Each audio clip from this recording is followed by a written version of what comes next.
Canal Enciclopedia. Este hombre enérgico y benevolente desarrolló sus múltiples talentos en campos tan dispares como la diplomacia, la organización de festejos, el modelado y la joyería. No solo fue un maestro de la pintura flamenca, fue el renovador de la pintura europea. Sus contemporáneos solían decir de él: parece que su mano está dirigida por Dios.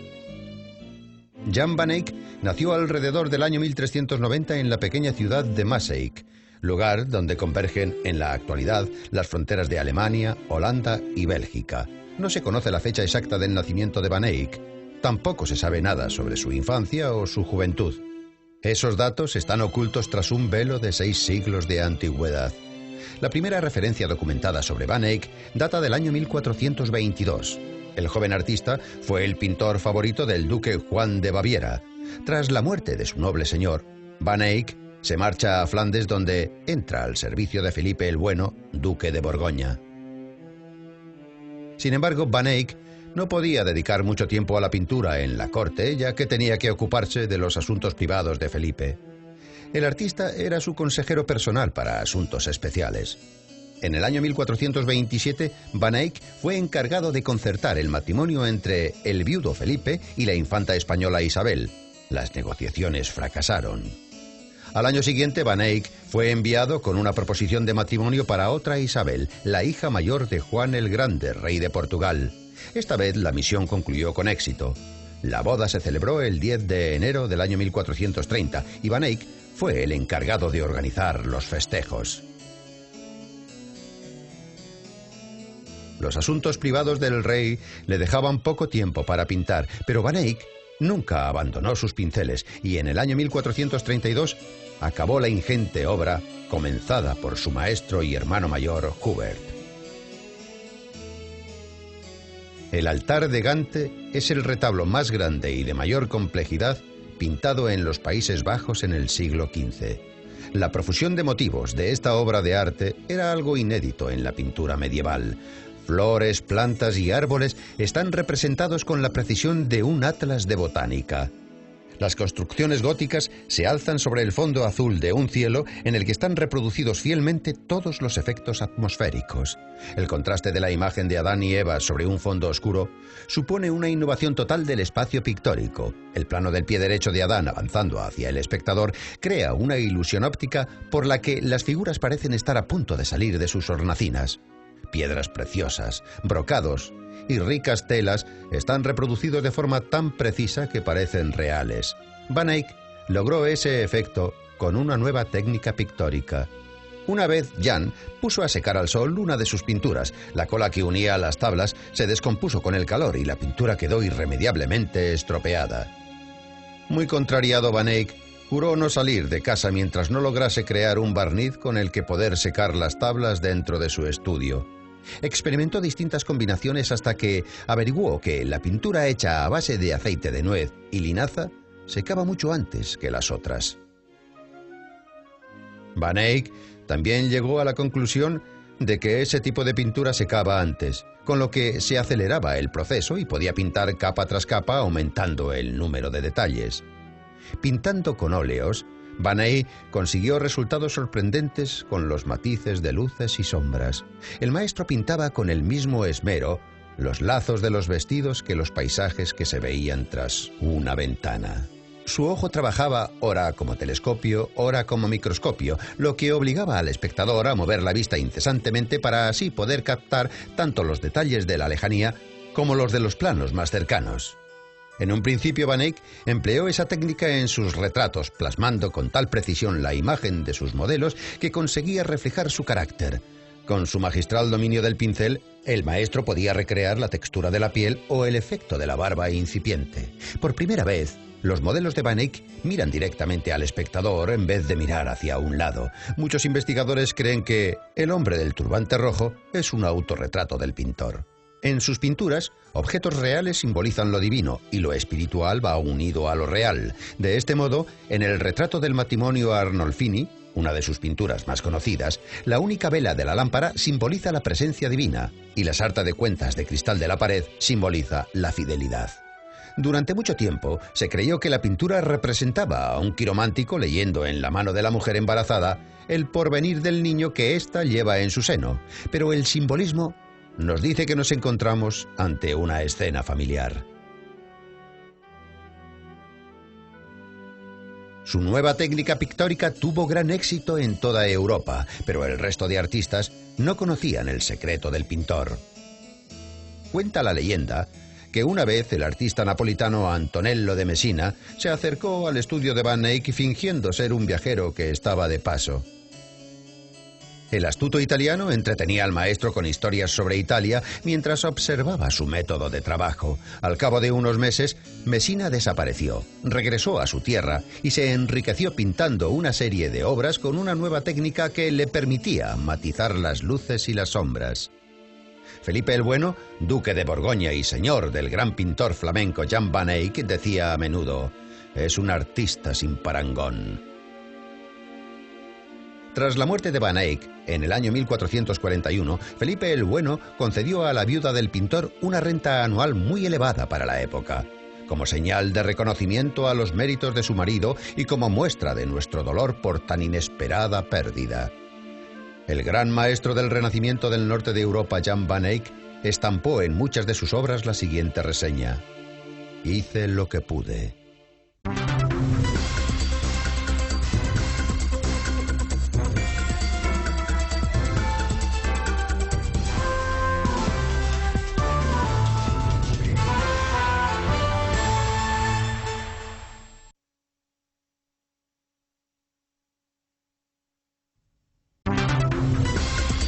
Canal Enciclopedia.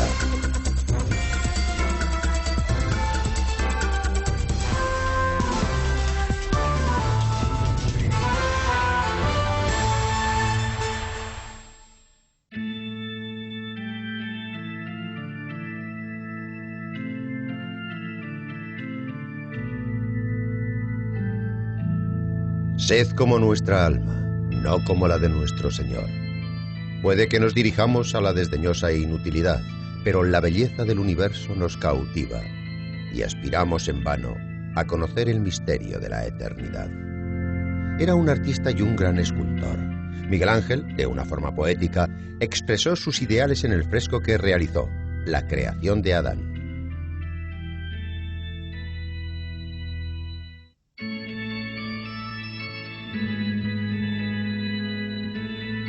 Este fresco forma parte del importante techo de la Capilla Sixtina, una de las iglesias del Papa, situada en el Vaticano.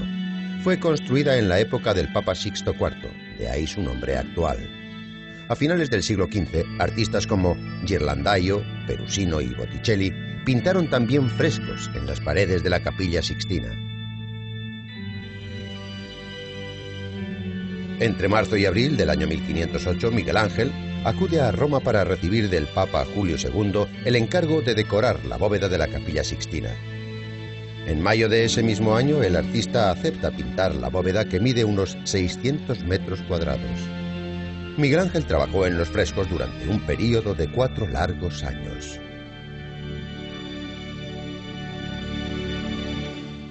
Pinto en posturas inimaginables. Tengo que girar la cabeza constantemente. El cuello y la espalda me duelen de forma insoportable, como si un águila me clavase sus garras. Mientras la pintura fluye de los pinceles, los ojos me lloran ante su grandeza. Solamente la persistencia y la maestría de Miguel Ángel eran capaces de decorar las paredes de la Capilla Sixtina con ilustraciones de temas bíblicos. En el punto más alto de la bóveda, llamado el techo decorado, el artista situó su fresco conocido como La creación de Adán.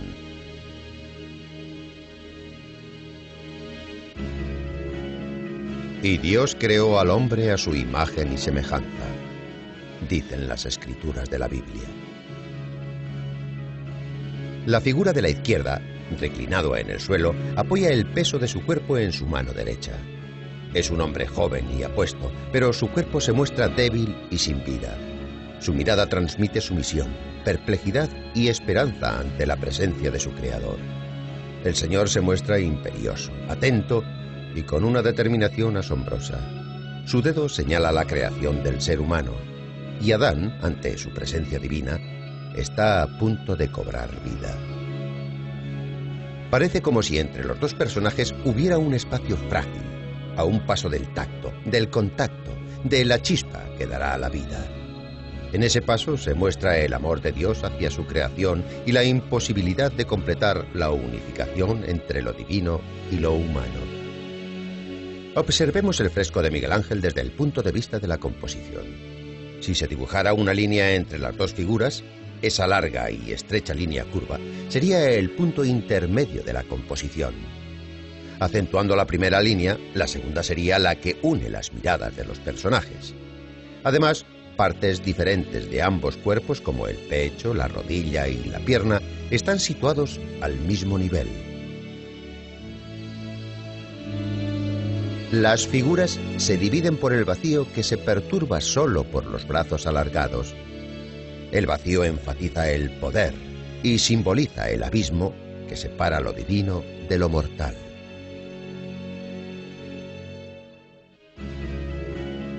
Al describir el fresco de la creación de Adán, los especialistas siempre destacan el hecho de que el creador y los ángeles se encuentran en el interior de una especie de elipse. Investigaciones recientes han ideado una nueva versión.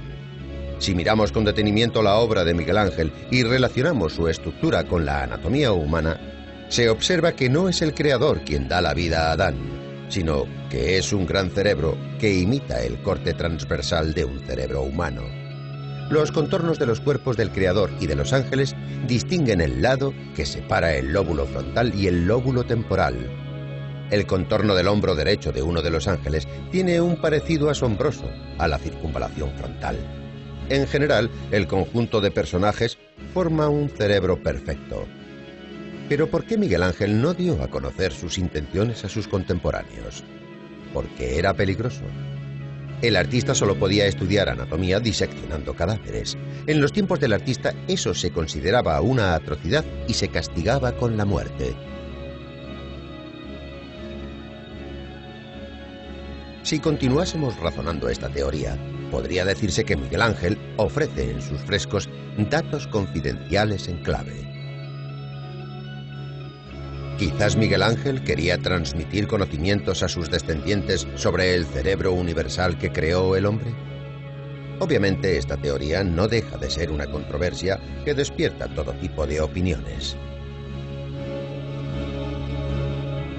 Lo que es indiscutible es que las obras que Miguel Ángel realizó en la Capilla Sixtina muestran una profundidad y perfección inigualable y convierten a su artista en uno de los personajes más notables del Renacimiento. Miguel Ángel, un hombre arrogante hacia los demás e insatisfecho consigo mismo, pensaba que el arte se originaba en la inspiración interior y en la cultura.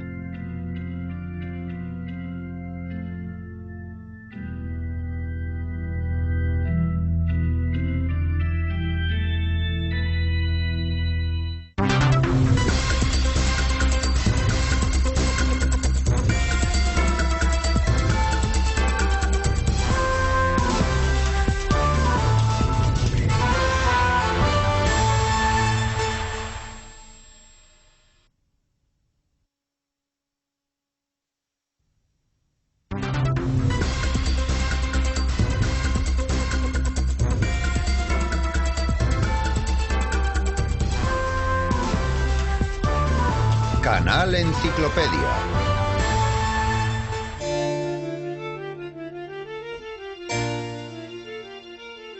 Pienso que las comedias deberían entretener a la gente y al mismo tiempo hacerla mejor, por lo que, con mi profesión, no puedo hacer nada más loable que censurar el libertinaje de mi época ridiculizándolo. Extraído de la súplica enviada por Molière al rey de Francia para que autorizase la representación de la comedia Tartufo. El 15 de enero del año 1622 se inscribió en el registro de la iglesia de San Eustaquio en París el bautizo de Jean-Baptiste Poquelin, quien habría de hacerse famoso con el nombre de Molière. Su padre, Jean Poquelin, Era tapicero y su negocio le iba tan bien que pudo comprar el puesto de tapicero y camarista real. A los 15 años, Jean-Baptiste fue admitido en el gremio de tapiceros, aunque por aquel entonces ya había cursado estudios en los jesuitas de Clermont, estudios que, evidentemente, eran innecesarios para un artesano. Pero nunca llegó a ser tapicero. Decidió empezar su carrera de actor. A los 21 años, Jean-Baptiste y otros actores noveles crearon una compañía teatral y sin falsa modestia la denominaron Teatro Ilustre. En el siglo XVII, la profesión de actor estaba mal considerada, por lo que ningún actor utilizaba su verdadero nombre. Jean-Baptiste Poquelin adoptó el seudónimo de Molière. Pero debido a la fuerte presión de la competencia, la compañía Teatro Ilustre se declaró en quiebra al cabo de 18 meses. Molière y 7 amigos decidieron probar suerte en provincias. 13 años de peregrinaciones fueron una dura escuela para los jóvenes, pero Molière descubrió sus dotes como actor cómico y dramaturgo. Al principio se limitó a modificar las farsas italianas adoptándolas a las circunstancias francesas.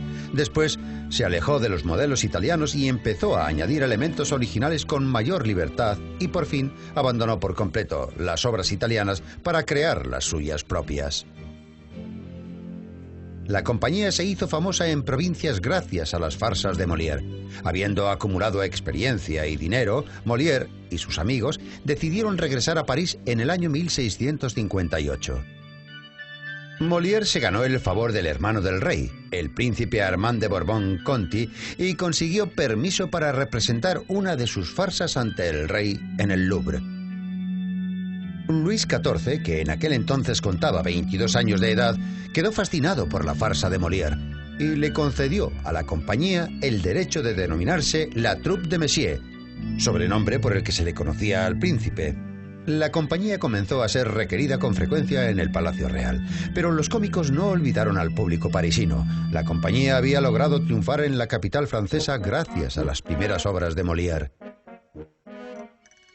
Las obras de Molière tenían un éxito sin precedentes, pero sus escándalos no eran menos clamorosos. La gente maliciosa decía que Molière debía su éxito a que el público ya no sabía valorar los dramas, que los argumentos de sus farsas eran robados y que además se mostraba irreverente con la religión. Pero las principales acusaciones se referían a su vida privada. A los 40 años, Molière contrajo matrimonio con Armand Bellart, hermana pequeña de su vieja amiga Madeleine. La esposa de Molière era 20 años más joven que Madeleine, lo que provocó ciertos rumores. Uno de los actores de la compañía Hôtel de Bourgogne, rival de la compañía de Molière, envió al rey una carta en la que afirmaba que Molière había contraído matrimonio con su propia hija. Para proteger a su actor favorito, el rey accedió a ser el padrino del primer hijo de Armand y Molière. Los enemigos de Molière tuvieron que dejar de hablar. El principio de la madurez de la obra de Molière está marcada por Escuela de Maridos, escrita en el año 1661. Escuela de Maridos es una comedia de costumbres que presenta un tema más serio y una forma más sofisticada que sus obras anteriores. Las relaciones de Molière con las autoridades, el clero y la aristocracia se hacían más complicadas. Las obras del dramaturgo eran cada vez más mordaces e incisivas. La sátira de Molière se tiñe de amargura y pesimismo. Las llamadas comedias graves son despiadadas, crueles y cáusticas. Eso puede observarse sobre todo en sus últimas comedias. Consecuencia de ello, la representación del Tartufo fue prohibida durante 5 años. Don Juan desapareció de la cartelera tras 15 representaciones y El Misántropo tuvo una fría acogida. Durante los últimos años de vida, Molière se enfrentó a innumerables problemas y desvelos causados por las intrigas de sus rivales y los caprichos del público. Al final, hasta el rey le retiró su protección a Molière, dejó de pagarle la pensión y se negaba a autorizar la representación de su última obra, El enfermo imaginario. El 17 de febrero del año 1673, El enfermo imaginario se representó por fin en el Palacio Real. Molière interpretó el papel de Argan. Durante la representación el escritor comenzó a tener convulsiones, pero la obra se concluyó. 1 hora después falleció Molière. El capellán de la iglesia cercana se negó a asistir al cómico que no obtuvo la absolución de sus pecados ni pudo abjurar de su oficio de actor. Solo después de la intervención del rey, Molière pudo ser enterrado.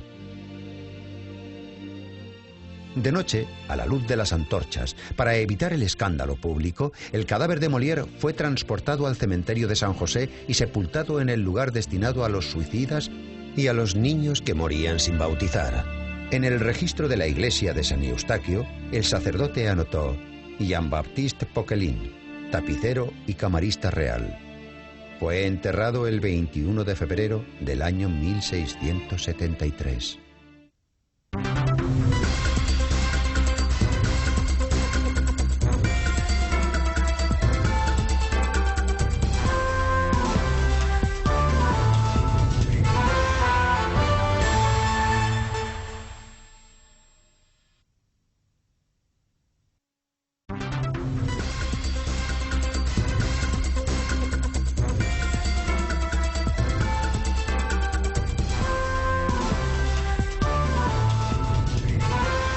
Canal Enciclopedia. Se pasó toda la vida entre un fuego y un bloc de notas. Debido a sus acciones, cualquier otro hombre hubiera sido excomulgado. Tras la máscara de un hombre jovial, un bromista, un cínico y un amante de los bulos, se escondía la imagen de uno de los titanes del Renacimiento, además de un extraordinario científico, físico, filólogo, naturalista y sobre todo un gran escritor, François Rabelais. François Rabelais nació en el año 1494 en Chinon, un pequeño pueblo francés. François perdió a su madre cuando era muy joven y a la edad de 9 años fue enviado a un monasterio franciscano. De joven ya dominó el latín y comenzó a estudiar griego, pero los franciscanos consideraban su lenguaje herético y le arrebataron los libros de texto griegos. Solo fue capaz de continuar estudiando las lenguas, la historia natural y la medicina cuando colgó los hábitos y los cambió por los benedictinos. Pero Rabelais siempre se mostró hostil hacia el clérigo. Hoy en día solo un tuerto, un cojo, un jorobado, un feo, un torpe, un loco, un estúpido, una mujer embrujada y estirada, un prematuro, un bobo o un hombre inútil irían a un monasterio o a un convento.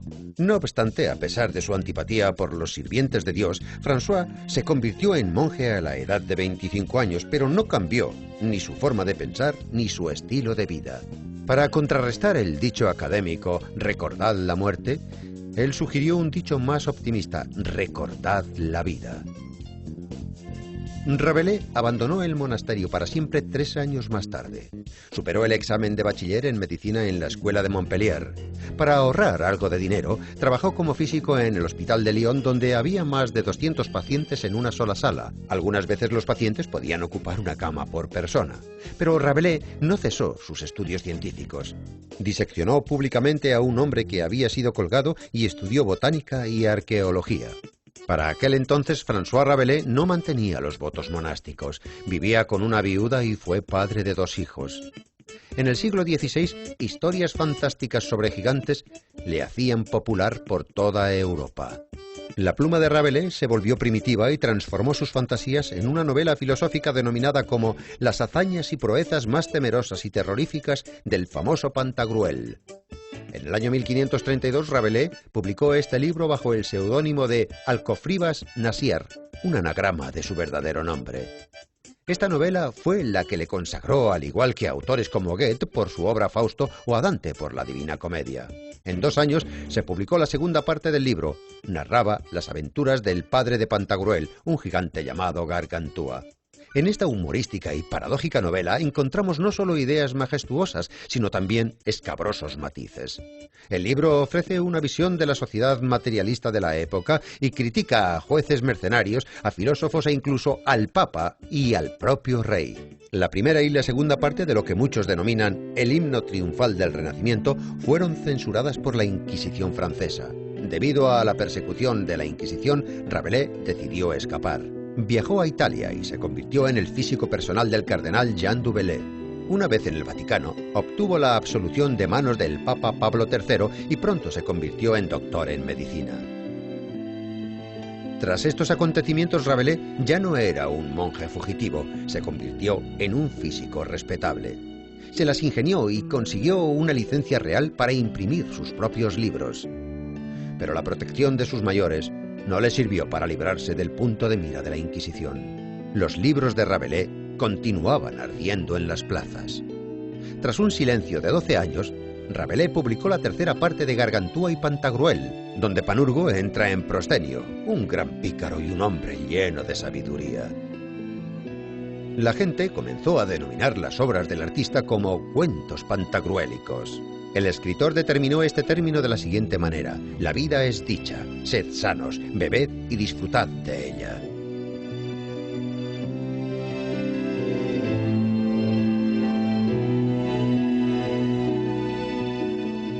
El autor tuvo que esconderse de la Inquisición de nuevo, pero se las ingenió para mandar el manuscrito incompleto de su cuarto libro a su editor en Lyon. Este libro fue censurado no solo por la Iglesia, sino también por el Parlamento. Rabelais contestó a sus contrarios: «Puede decirme, honorable autor, no es un hombre inteligente si pretende que leamos estas ridículas obras sin sentido. Mi respuesta a eso es que su inteligencia es la justa como para leerlas usted mismo». Rabelais tuvo que volver a refugiarse en el séquito del cardenal Jean du Bellay en Italia. Cuenta la leyenda que el Papa Pablo III preguntó al físico de la embajada francesa qué es lo que ansiaba. Rabelais contestó: «Excomúlgueme». «¿Por qué?», preguntó el Papa. «Me salvará del fuego», respondió el autor de Pantagruel. Gracias al poder de sus seguidores, en el año 1551, el cardenal du Bellay otorgó a Rabelais los curatos de Meudon, y ahí fue cuando el autor finalizó su cuarto libro. Gargantúa y Pantagruel eran una obra tan popular que hasta los contemporáneos decían: «Este libro se publica más que la Biblia».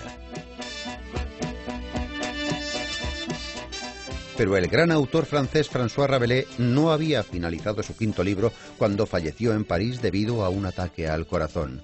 Los contemporáneos bromeaban: «El inframundo será ahora entretenido, Rabelais hará reír a todo el mundo». Las críticas literarias europeas relacionan a Rabelais con Shakespeare, y el escritor Pierre Boulogne afirmaba: «En la posteridad creerán que es un hombre bromista y bufón. Se equivocarán». Era inteligente y ridiculizó al hombre, a sus insensatos caprichos y a la inutilidad de sus esperanzas.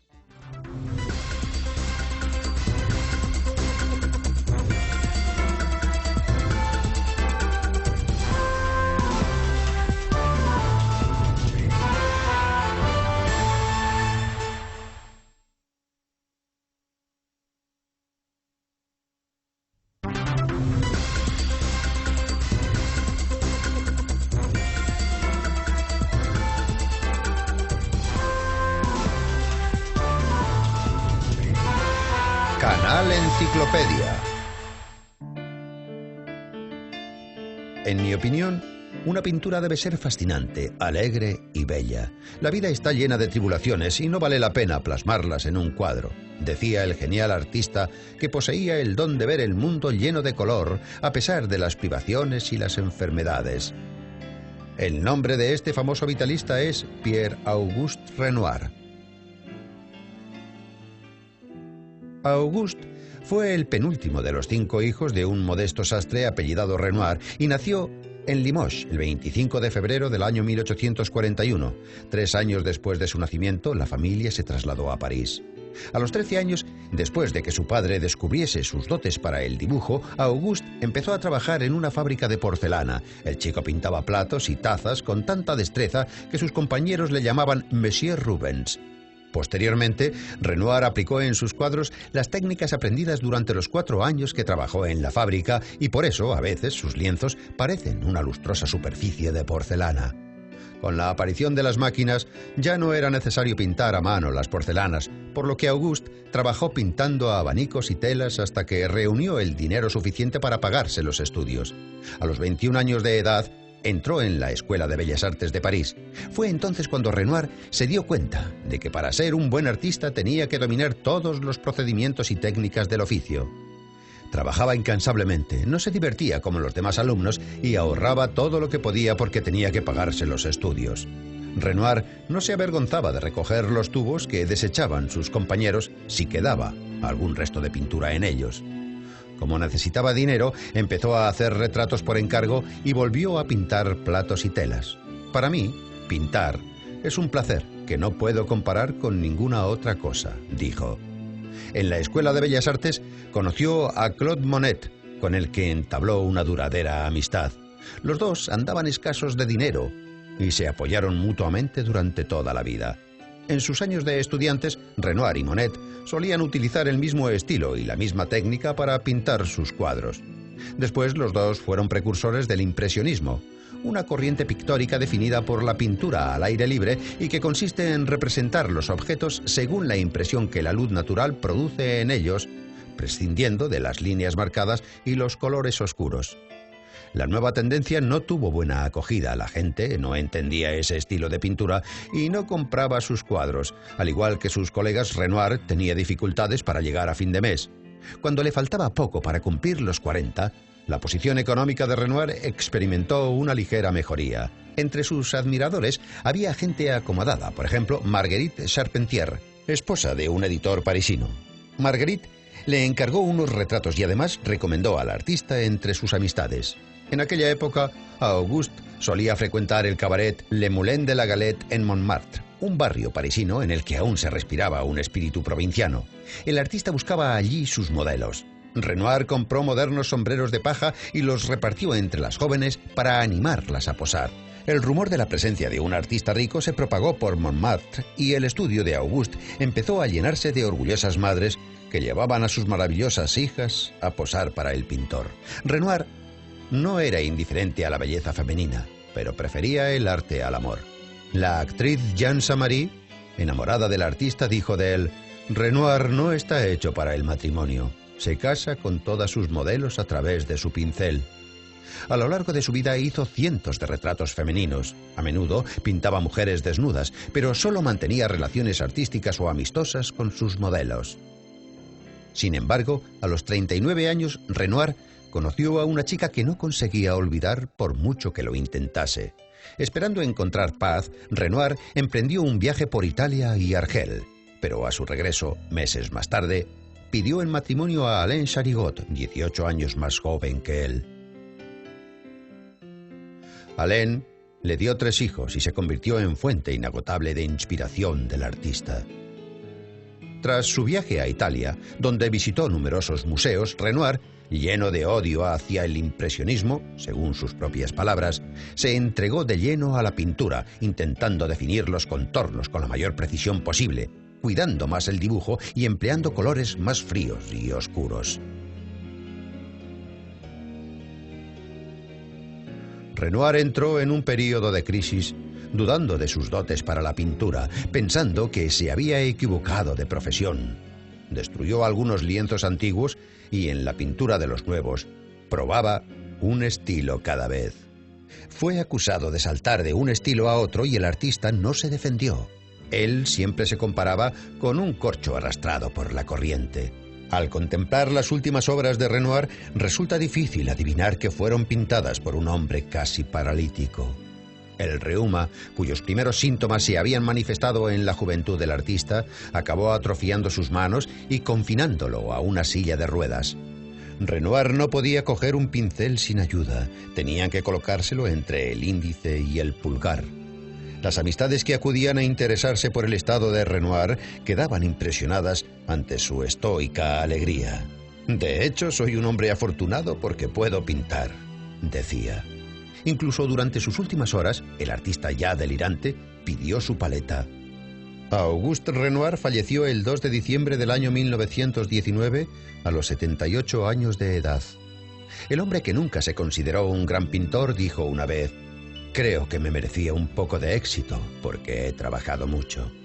Odiaba la palabra pensador, pero reconoció: «Prefiero un plato sencillo decorado con 3 bellos colores que una enorme pintura recargada y monótona». Nunca pretendió mostrar el alma de sus modelos y dijo: «Siempre he intentado retratar a las personas como frutas hermosas».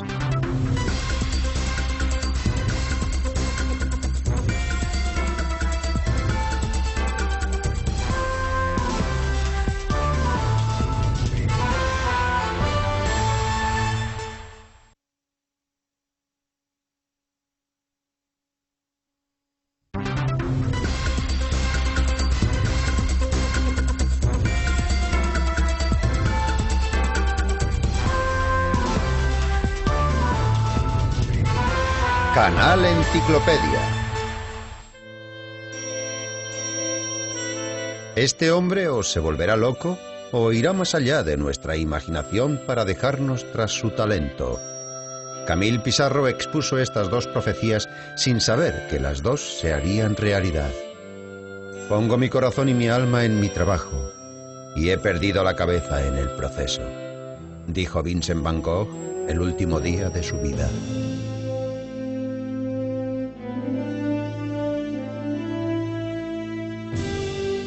Vincent van Gogh nació el 30 de marzo del año 1853, un año después de la muerte de su hermano, que murió recién nacido.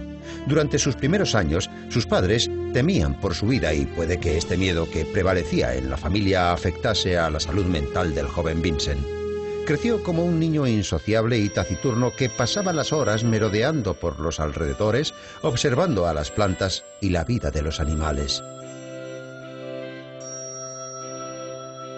Cuando Vincent tenía 8 años comenzó a dibujar bosquejos de todo aquello que le llamaba la atención. Creció devorando con interés un libro detrás de otro, desde novelas hasta tratados filosóficos. A sus 16 años comenzó a trabajar como vendedor para una compañía internacional de comercio de arte. Todo lo que estuviera relacionado con el arte despertaba su interés. Cuando fue enviado a Londres para seguir trabajando, pasaba la mayoría de su tiempo formándose en los estudios de arte. Visitaba museos, galerías y tiendas de antigüedades. 7 años más tarde, Van Gogh abandonó este empleo debido a que no quería seguir las órdenes de sus superiores y vender garabatos sin talento expuestos en su galería. Aquí comenzó una búsqueda desesperada de su verdadera vocación. En un principio comenzó dando clases de inglés a cambio de cobijo y comida. Más tarde se obsesionó con la Biblia y quiso hacerse teólogo y estudió para ello en la Universidad de Leiden. Nunca llegó a conseguir ese cargo, pero se ofreció voluntario para ir como misionero a las minas de Borinage, al sur de Bélgica, para predicar el Evangelio. El trabajo duro y miserable de los mineros pobres despertó su compasión y simpatía. Van Gogh siempre trataba de ayudarles y les ofrecía todo cuanto tenía. Los mineros, en agradecimiento a su labor, nombraron al pintor el segundo Cristo. Sus parientes, en cambio, le calificaban como vago y dependiente. Durante 9 largos meses, Vincent, mal alimentado, cansado y harapiento, ejerció su labor como misionero y se relacionó con los mineros, creando un gran número de obras inspiradas en ese tipo de vida. En octubre del año 1880, Van Gogh viajó hasta Bruselas para completar sus estudios de arte. Ahora, el pintor se centraría exclusivamente en el arte y con diligencia copiaría los bosquejos anatómicos y los lienzos de los antiguos maestros. Después, de vuelta en su habitación, leía libros sin descanso. Esa era la vida que llevaba el pintor, que no descansaba ni de día ni de noche. En ese tiempo, el artista todavía pasaba el verano en casa de sus padres, donde inesperadamente se enamoró de su prima Kay Boss. Pero sus sentimientos no fueron correspondidos, y esto llevó al joven a sumirse en una desesperación que daría paso a sus continuos desequilibrios mentales. Van Gogh viajó a La Haya y de nuevo se centró exclusivamente en su trabajo. En una ocasión, el pintor mantuvo relaciones con una enferma y joven prostituta. La historia de la joven le impresionó tanto que incluso quiso casarse con ella, pero su hermano Theo le disuadió de tal idea. Y tras varios años de convivencia, llenos de pobreza y sufrimientos, Van Gogh se separó de su amada. Otro período que empeoraría la existencia del artista. Solamente la inspiración y la creación de sus obras eran capaces de salvarle del abatimiento y la depresión. A continuación, vivió recluido y trabajó siempre en solitario. El artista decía que dibujaba con tanto ahínco que era imposible hacer cualquier otra cosa. Este fue el período donde creó una de sus obras más conocidas, Los comedores de patata. En la localidad de Amberes, Vincent continuó con sus estudios de arte, pero debido a la cantidad de horas de trabajo, su estado mental empeoraba por momentos. Viajó a París para vivir con su hermano y allí conoció a los maestros del impresionismo, aunque en solo 2 años llegó a la conclusión de que estaba harto de codearse con artistas y se fue a vivir a Arles, al sur de Francia. Allí continuó con la creación de numerosas obras, lienzos en los que trasladaba todo lo que sus ojos captaban. Pero Van Gogh se sentía solo e invitó a Paul Gauguin a que se instalara con él. Con la llegada de su amigo, la salud mental de Vincent mejoró, pero tras varios meses de convivencia y tras una acalorada discusión, Gauguin anunció su partida debido a que era incapaz de aguantar los continuos cambios de humor del pintor.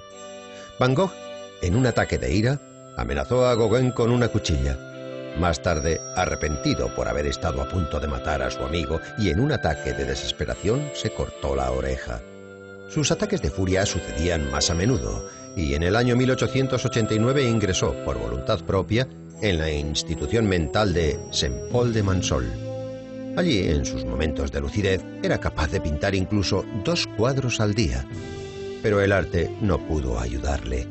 Van Gogh se consideraba una persona miserable y se obsesionó con que su vida estaba arruinada. El 27 de julio del año 1890, el pintor se disparó en el pecho y falleció 2 días después. Tenía 37 años. Los expertos en arte consideran a Van Gogh un postimpresionista y en ocasiones expresionista, pero el propio pintor nunca expuso ninguna teoría al respecto. Simplemente retrataba a las personas y las cosas que veía y que sentía.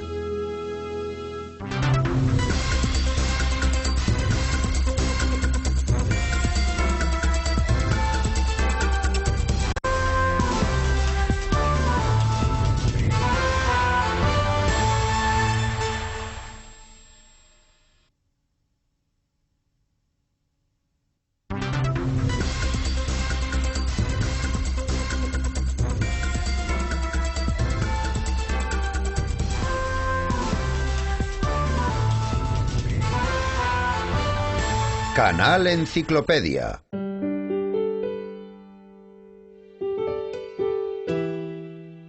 Logró el éxito y reconocimiento público a principios del siglo pasado. En su obra plasmó magistralmente el ambiente y las costumbres de los años 20, la era del jazz, como él la denominaría.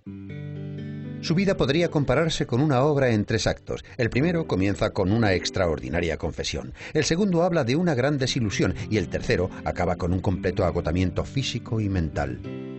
Ningún escritor norteamericano ha logrado penetrar con tanta intensidad en la psicología de sus compatriotas ni lo ha analizado con tanta precisión como hizo Francis Scott Fitzgerald. Nació el 24 de septiembre del año 1896 en la ciudad de Saint Paul, Minnesota. Resulta difícil encontrar una pareja tan peculiar como sus padres. Su padre era un aristócrata de modales refinados, pero sin suerte en los negocios. Su madre era una mujer provinciana, sin cultura ni educación, pero era una buena ama de casa. Ni el padre ni la madre se correspondían con los ideales románticos de Scott. Quería a su padre, pero no le respetaba. Respetaba a su madre, pero se avergonzaba de ella. Para él, que buscaba la perfección en todo, era preferible imaginar que había sido adoptado. En el año 1913, Fitzgerald entró en la Universidad de Princeton. En aquella época soñaba con convertirse en un hombre de éxito. Por esa razón, estaba más interesado en conseguir protagonismo que en estudiar.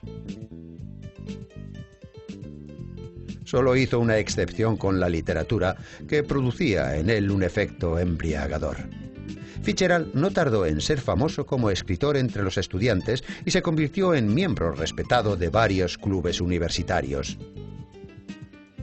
En tercer curso, el despreocupado estudiante estuvo a punto de ser expulsado.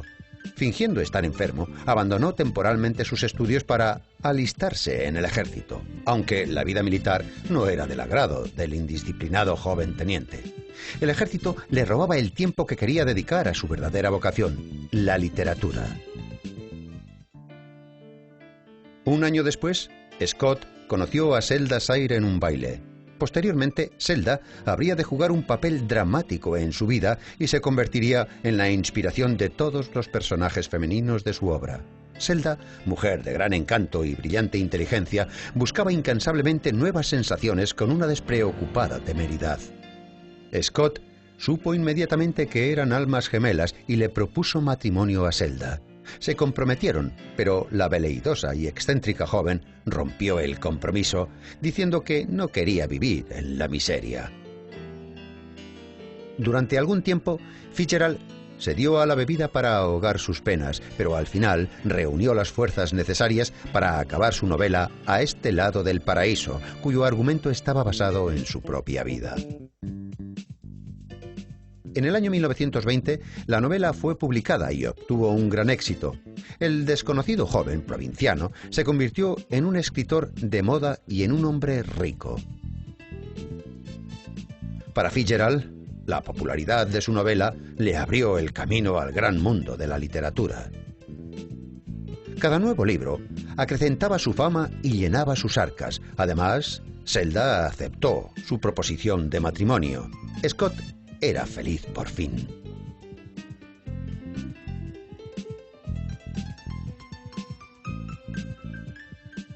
Con éxito y dinero, Fitzgerald se dedicó a disfrutar de los placeres. La vida de Zelda y Scott era un sinfín de hoteles y restaurantes lujosos, ropa de moda, ríos de ginebra y escandalosas locuras.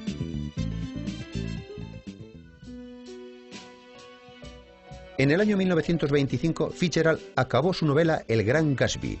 La novela recibió el beneplácito de los críticos, pero no fue un éxito de ventas. Para mantener a su familia, Scott tuvo que escribir relatos cortos para publicaciones semanales.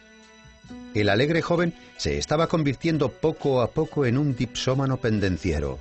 Año tras año fue cayendo en la decadencia espiritual. La situación empeoró cuando Zelda empezó a mostrar síntomas de una enfermedad mental incurable. Intentando averiguar las causas del fracaso de su matrimonio, Fitzgerald escribió su novela Suave es la noche. En ella narra la historia de unos norteamericanos ricos que llevan una vida de disipación y desenfreno. Tardó 9 años en escribir esa novela. En el año 1936 escribió un ensayo autobiográfico, El derrumbe, en el que relataba su vida. A los 40 años de edad, Fitzgerald no solo había dilapidado toda su fortuna, además tenía una deuda de más de 30.000 euros. Para mantener a su esposa y a su hija tuvo que ponerse a trabajar como guionista en Hollywood, aunque pensaba que ese empleo de escritor asalariado era humillante. Al mismo tiempo que escribía guiones, trabajaba en su novela sobre la fábrica de sueños El último magnate, que no pudo acabar. El 21 de diciembre del año 1940, a los 44 años de edad, Francis Scott Fitzgerald falleció de un ataque al corazón en su casa de California. En sus libros actuó como portavoz de la Generación Perdida, nombre con el que se conoce a los escritores estadounidenses que reflejaron el clima de pesimismo y desconcierto que siguió a la Gran Guerra. Tenían miedo a la pobreza y veneración por el éxito. Fue el derrumbe del sueño americano. La crisis moral y creativa de estos autores estuvo inexorablemente unida al aburridísimo destino de ser ricos y famosos.